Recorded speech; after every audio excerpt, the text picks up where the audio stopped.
Havia algumas diferenças que colocavam o iPod numa categoria à parte. Primeiro, a integração excelente com o iTunes. O que a Apple atingiu foi uma integração perfeita com o software, de uma maneira que ninguém mais conseguiu. O iPod, quando foi lançado, não era o melhor aparelho. Não tinha mais capacidade, não era o mais barato, mas ele era um objeto da moda. Era uma peça de joalheria, porque era lindo. Uma coisa é ter um aparelho com uma porção de músicas, mas ele é inútil se você não encontra o que está procurando. Nos concorrentes você podia procurar por artista, por disco, mas fora isso, numa lista de músicas você tinha de ficar clicando até o fim. Quando são 5.000 músicas ou mais, isso não funciona. Mas o iPod tinha rolagem. E depois ele acelerava e até o final. E as pessoas achavam isso fantástico. Mas o mais importante é que o iPod tinha um grupo de consumidores leais do Mac, prontos para recebê-lo. Bom, a Apple começou com uma vantagem que quase nenhuma outra marca tinha, que era uma base de usuários incrivelmente leal. E quando foi lançado, o iPod foi recebido com entusiasmo por esse grupo. Era um ótimo motivo para catequizar os amigos e qualquer um que ouvisse sobre as vantagens da marca. Às vezes, produtos tech continuam nesse nicho e nunca saem desse universo. Desde o início, as pessoas que adotaram o iPod eram os defensores do Mac. E nesse grupo havia outras comunidades muito influentes que ajudaram a iniciar um diálogo e que eu chamo de criativos culturais. Se um produto despertou o interesse da moda, da cultura, do automóvel, da música e dos esportes, e são tantas áreas da cultura que surge um impulso. E esse interesse é como uma avalanche que começa entre as pessoas certas, e foi o que aconteceu com o iPod. Nos 2 primeiros meses no mercado, o iPod foi parar nas mãos e ouvidos de 125.000 dos maiores determinadores de tendências do mundo. Mas um golpe de pura sorte chamaria a atenção do resto do mundo. Quando o iPod foi lançado, ele era somente para os fãs do Macintosh. Gente mais jovem, urbana, começou a ver pela primeira vez aqueles fones de ouvido brancos. Fones de ouvido brancos. Nenhuma outra empresa havia se preocupado com a cor do fone de ouvido. Mas de repente isso virou um símbolo e todo mundo perguntava: o que é isso? Eles fizeram os fones brancos porque o aparelho era branco e foi para manter a uniformidade com a cor do aparelho. Mas acabou tendo um efeito de marketing fantástico, porque chamava atenção para um aparelho que normalmente fica escondido no bolso, na mochila, uma coisa que não se vê, mas que assim ficou muito evidente. Andando pela rua, você vê uma pessoa interessante com um acessório visível que você nunca viu antes e imagina, o que é isso? Por que ele está usando isso? E você então vê novamente e outra vez e percebe, todo mundo que eu vejo com esses fones brancos é uma pessoa interessante e você quer ter um. Você quer fazer parte daquela comunidade. A Apple percebeu que as pessoas interessantes estavam usando aquele fone branco e começou a usar isso na propaganda. E o fone branco se tornou um herói, uma peça de iconografia que mostra: nós somos assim, e quem tem um é como a gente.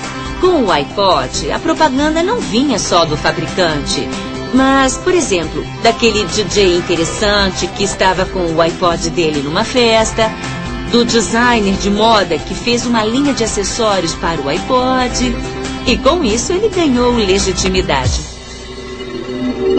Percebendo a sua popularidade crescente, a mídia engrossou o couro e transformou o aparelhinho branco em manchete de primeira página. Artigos sobre as listas de músicas de celebridades e notícias na TV aumentaram ainda mais a loucura pelo iPod. As vendas dos aparelhos de música digital devem passar de 10 milhões este ano. Mas quem dita a tendência aqui em território nacional é o iPod, com o característico fone de ouvido branco. O Steve começou a perceber que a Apple não seria mais uma empresa de computadores, seria uma fabricante de mídia. Se não me engano, ele disse até que o iPod iria gerar mais de 50% da receita. Ele já sabia que aquele era o detalhe que iria comandar o todo. 1 ano e meio após o lançamento do produto, a tribo dos fones brancos já chegava a 1 milhão. Nascia o fenômeno do iPod. Mas o que Steve Jobs lançou em seguida mudaria para sempre a indústria musical.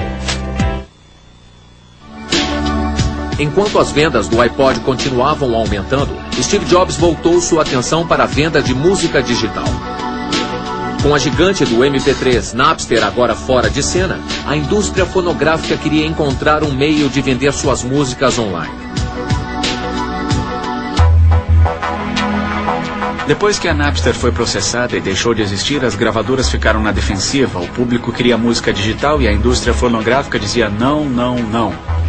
Nunca foram divulgadas estatísticas exclusivamente das perdas para a Napster, mas num período de cerca de 3 anos, as vendas da indústria caíram de quase 15 bilhões e meio de dólares por ano para 12 bilhões e meio. E num mundo em que todos dizem que os negócios deveriam estar se expandindo graças às oportunidades da tecnologia digital, foi uma época muito ruim. E num mundo em que as pessoas estavam acostumadas a conseguir música digital de graça, não seria fácil fazer com que o consumidor pagasse. Ninguém sabia ao certo qual modelo de distribuição iria funcionar. Se seria vendendo downloads, discos ou assinaturas. Os poucos negócios que começaram com assinaturas não estavam indo muito bem.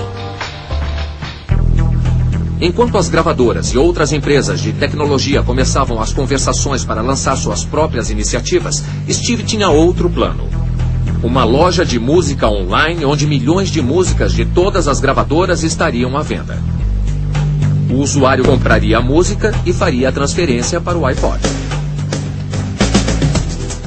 Creio que o Steve entendeu como ninguém que as pessoas queriam suas próprias músicas. A música era sua. Você comprava um CD e ele era seu.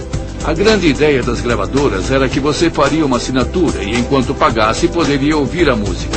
Mas se parasse de pagar, ficaria sem ela. De fato, você estaria alugando música. Steve disse a eles desde o começo que essa era uma ideia péssima. Na verdade, as gravadoras não tinham nenhum interesse em fazer negócio com a Apple. E para entender por quê, é preciso lembrar do relacionamento entre as gravadoras e a MTV, umas 2 décadas antes. A MTV, quando começou, era uma empresa pequena que só podia mostrar clipes musicais. Mas o que acabou acontecendo foi que 2 décadas depois, a MTV era praticamente quem dava as cartas na indústria fonográfica. E o que eles pensaram quando a Apple surgiu foi: por que criar essa superpotência fora de nossas fronteiras? Isso não queremos. Mas as gravadoras logo perceberam que não era fácil dizer não para um homem como Steve Jobs. Creio que a intensidade e o carisma dele eram realmente importantes. Parecia um pregador, como nenhuma das outras empresas tinha. A Microsoft, por exemplo, enviava o vice-presidente para uma reunião com gente da música. Não existem muitos executivos de computadores que as pessoas do meio musical queiram conhecer e conversar. Mas o Steve todos queriam conhecer. As gravadoras ficaram intrigadas com Steve e seu apelo. Mas havia um problema. Steve queria vender músicas individuais por 99 centavos de dólar cada, enquanto algumas gravadoras e artistas exigiam que os álbuns fossem vendidos inteiros. O Steve se preocupava tanto com a indústria fonográfica e em conseguir as músicas para o iTunes que ele frequentemente ia a Burbank para encontrar os executivos das gravadoras. Tinha cadeira cativa na Southwest Airlines. O Steve Jobs tinha a personalidade, o carisma e o nome para chegar até pessoas às quais mais ninguém conseguia chegar. Conseguia chegar a um rapper como o Dr. Dre e convencê-lo a fazer o download de suas músicas através do iPod e do iTunes. Não é que as gravadoras acreditassem que o Steve tinha o melhor modelo para vender as músicas. É que o Steve acreditava no seu modelo. E ele dizia: eu quero fazer isso. E a única maneira de fazer é desmembrando os álbuns. E o U2 disse: não, criamos álbuns com um tema e nós queremos que sejam vendidos inteiros. E literalmente Steve, Bono e Ed conversaram muito. E o Steve convenceu-os a experimentar a sua ideia. No final, o U2 e o Bono tornaram-se um dos melhores vendedores do iPod. Os Beatles não quiseram. E a história dos Beatles acabou virando piada entre nós. Porque o Steve falava com o Paul e depois com a Yoko. E ele dizia ao Paul, se você concordar, eu acho que a Yoko vai concordar. E dizia a Yoko, eu acho que o Paul vai concordar. Mas nunca funcionou. Finalmente todo mundo desistiu e resolvemos deixar os Beatles pra lá.